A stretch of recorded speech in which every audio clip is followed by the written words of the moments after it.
बालेश्वर जिला बालियापड़ा थाना अंतर्गत सदाक्षेत्र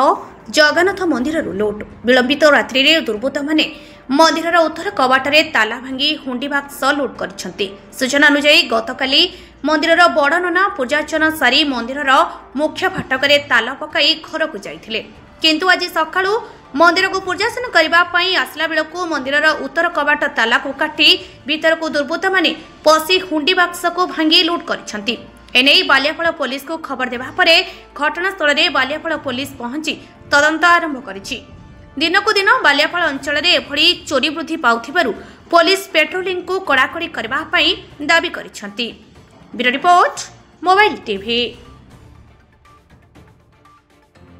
ठीक परिचय देबे ना कोन आपन मो नाम होची विष्णुदास पाठी